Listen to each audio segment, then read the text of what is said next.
last movie, Sex Comedy, right? The condition that it was not shown in New York, it was not shown in Los Angeles, and that Canada was kept in Canada, not brought into the United States. So I guess the agreement was made. Well, Brian, since then, I guess I had old interviews.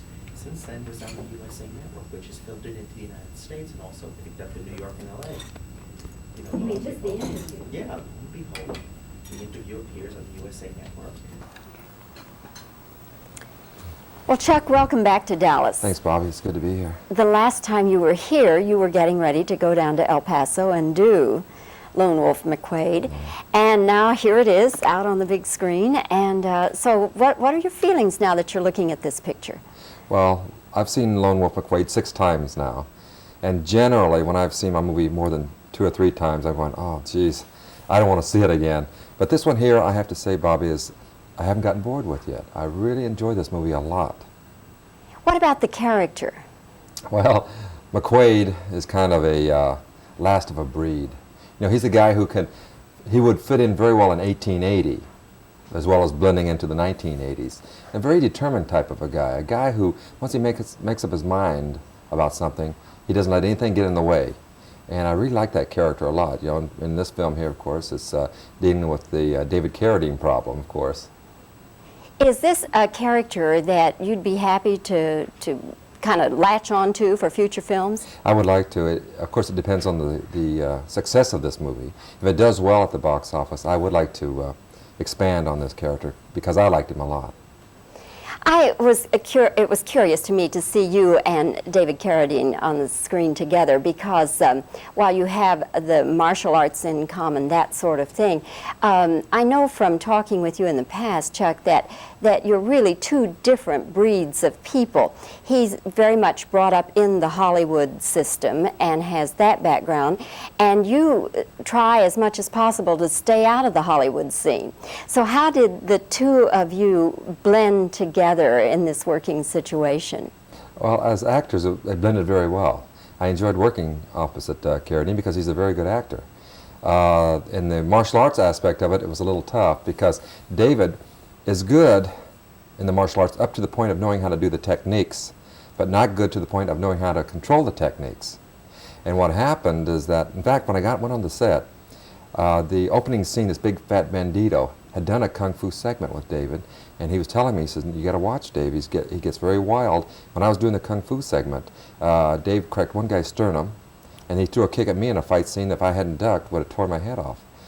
So anyway, Dave comes on the set 2 weeks later, and I have no time to rehearse with him because I'm working every day. So I had my stuntman work with Dave. Well, he sends 2 of my stuntmen to the hospital, you know, because they weren't expecting him to make contact like he did, and he cut one guy's eye wide open, and he busted another guy's mouth.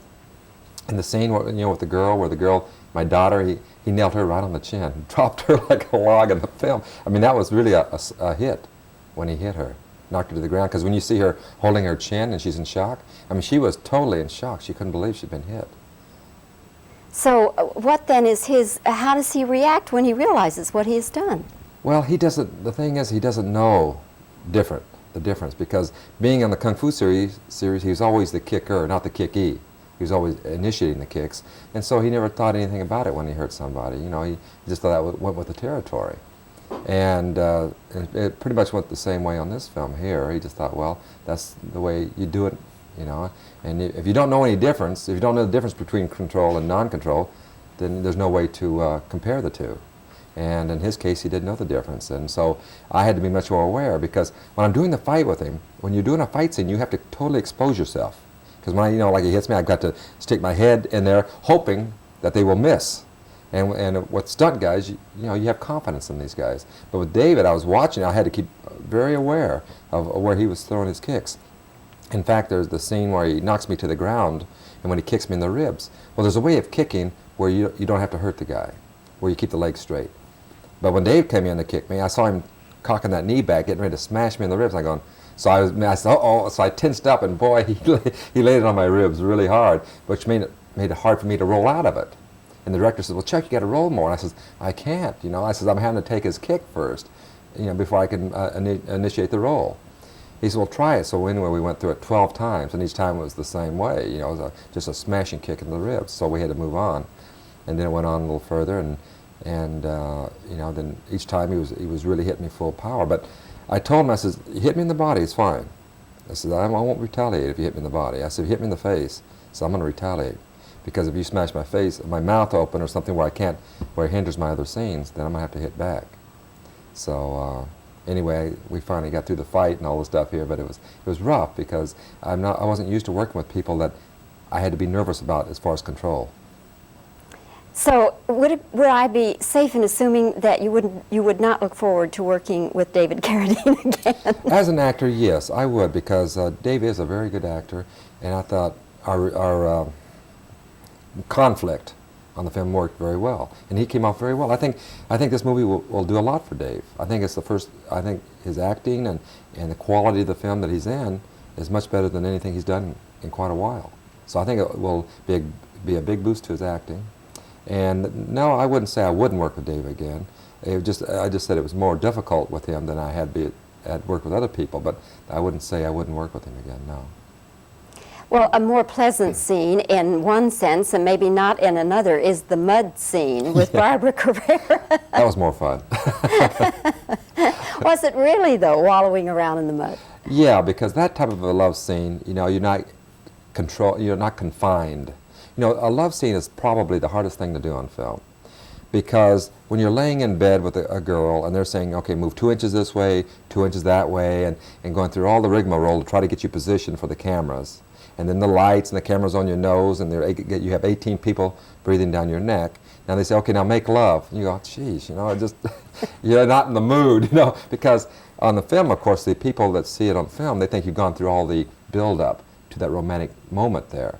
But you haven't, so you have to use your imagination to try to build in your mind the emotion to move into that. It's very difficult to do. But that mud scene with Barbara, see, it was like an exterior scene where we're moving around and having a good time and kibitzing, and I pick her up and dump her in the mud, and then we move into the kissing scene.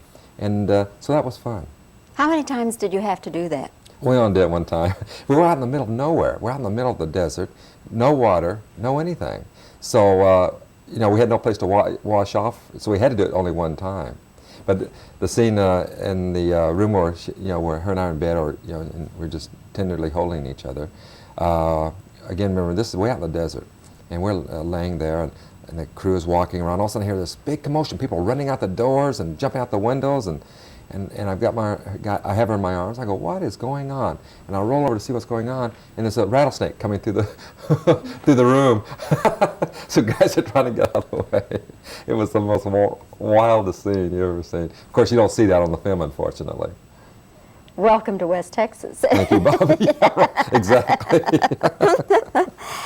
Chuck, there's one thing that I wanted to ask you. As I viewed the film, this film, Lone Wolf McQuaid, I kept thinking just time and time again that the people who would just get such a big kick out of the film would be your young people, your preteens and your early teens. Yet because it's rated R, you've got to be 17 or older to get in. We're getting a PG out of it. Are you really? Yes, I'm meeting with the appeal board next week. And because everyone told me, since I've been on tour, all the critics and everyone was saying, you know, you're ridiculous to let it be an R. And I said, well, you know, my movies do very well as an R, so I've never really, I appealed my first 2 films and I got a PG out of it. And so then I just said, well, it's just so much work to go down there and debate it. But then the guy brought up a point, one of the critics in New York brought up a point. He says, well, it's true, in New York, Chicago, Detroit, you don't have to worry about it. The kids are going to get in and see the movie. But you get into the South, an R is like an X there. And so the thing is, the kids are not going to be able to get in and see your movie. They're going to have to drag their parents along. And then if they want to see it again, of course, they're not going to be able to get their parents to come the second time. So you're really depriving these kids in that particular area of the country. And I never thought of that before, because I've never considered any of my films R-rated movies, except Silent Rage, that was an R. But all my others have been fun. See, there's a difference between violence and action, Bobbie, and it's how it's done. There's no blood in this movie.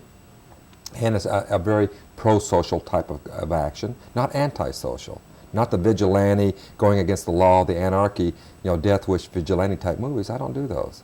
This is a guy who has to deal with situations that he has to handle is a law enforcement officer, which deals with action. But no bloodletting. There's no bloodletting in this movie.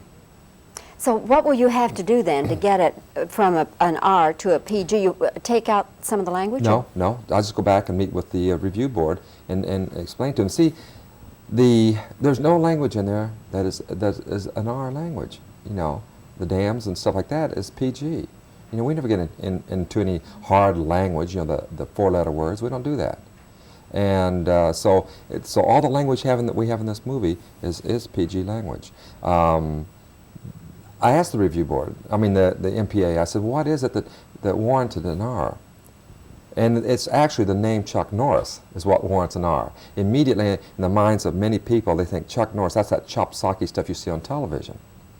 And immediately in their minds, that's that, you know, the stuff that's wall-to-wall fighting with the throats being ripped out and the eyes gouged out. Well, I've never done those movies. This is not one of those movies. But the name, unfortunately, has categorized me. And so, and every time I appeal it, I win, because I meet with guys who understand this. But it's just a hassle to go to New York and meet with them. But I'm going to on this film here because it doesn't deserve an R. So you won't have to change a thing then? No, no. Just their minds? Just, yeah. But of course, the people I'm meeting in New York are not the people that are on the MPAA. These are industry people. You know, the MPAA are people that has nothing to do with films. And but these people I'm meeting with are people that understand what the audience is like and what really is good or bad for the audience to see. Well, now I don't understand though. It's the MPAA that puts the rating on. Yes. Okay, so they're the ones that will have to change it from R to PG. No. Now what I do is now I'll meet with the executives of various studios in New York. There's like 14 or 15 of them that are associated with different studios, and they are the review board. And so I meet with them, and if they agree that my movie should be a PG, then they overrule the MPAA. I didn't realize it worked Yeah, that way, Chuck. I'm learning something. Yeah. Yeah, that's great. So, so anyway, every time I've met with them on my film, I've gotten a PG. But you know, the thing is, then when I did Good Guys Wear Black and Force One, I got PGs, which I appealed. I got a PG. Then I did Octagon. I go, oh man, I don't feel like going back again and going through that hassle again. So the producer and I said, well, let's just see how it does as an R. Well, it did exceptionally well. Made you know, more money than the first two. I thought, well, it doesn't really matter. The kids are going to go in to see my movie anyway. But a lot of times with my R movies, and like I say, in Texas and a lot of places, it is very difficult to see my movies. They are much more strict in these areas, which is understandable. And so now I've come to the conclusion I shouldn't deprive the kids in Texas and Virginia and all these areas of being able to see my movie when it's really an entertaining film. It's a very positive film. It's a very upbeat type of film. You leave there and you feel good. But the kids get into it. I mean, when I'm fighting these bad guys, it's the same thing, Bobbie, as a John Wayne movie in the 50s. John Wayne walks into the bar, and all of a sudden a Jack Palance type of a guy walks up, right, and starts trouble with John Wayne. And John Wayne lays him out with a haymaker punch and takes out half the bar. I grew up with those type of movies. I love them. Well, my movies are no different in theme, except in 1980, the method of fighting is different. I can't do the John Wayne punch because they say, gee, he doesn't even know how to fight. So the method of fighting is more martial arts oriented, but the theme is still the same. I wind up going against the antagonist, David Carradine. Instead of Jack Palance, it's David Carradine. And then he's the bad guy who kills these people, and I have to finally wind up fighting him, which creates the emotion for the audience. Well, Chuck, once again, you're just a fascinating interview. I told you that before, and I'm telling you again, you're a fascinating interview. Thank you, I Bobbie. always enjoy visiting with Thank you. you. And good luck with Lone Wolf McQuaid. Thank you. And he was just being Matt Dillon. Well, now he has to be Matt Dillon movie star. And Teen Idol and all that. And I guess he's just, he's probably been burned and he's just afraid. Are you shooting with Julie? Yes. Yeah. But the most fun, I'll tell you, one of the funniest things that happened in the movie is that we've got to do this rappel. And I've always wanted to rappel down a mountain. Of course, Leon Isaac Kennedy's ego gets to the point, because if I am going to do it, then he's got to do it, right? And he didn't want to do it. So anyway, so finally, I get up there, and the scariest part is going over the lip of the mountain and coming down. That's when you go down the mountain. It's 200 feet. So now it's Leon's time, and he is scared to death. His legs are shaking, and he gets on the lip like this, and he starts leaning out. My brother says, now look down. So he looks down, and he goes, oh, I shouldn't have done that, you know. And then he starts going down. What you do when you rappel is you bounce out from the mountain and you slide down. You bounce out and you slide down. You're going like this, looping down. Well, he bounces out, but you have to loosen up the rope on your hip as you slide down.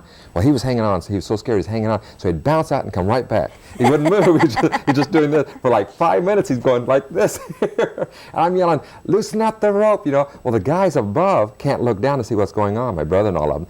And they're going, what's going on? You know, they're waiting, you know, they're going like this. And the camera's rolling. And they said, did he die over there or what? But they can't look over to see what's happening, you know.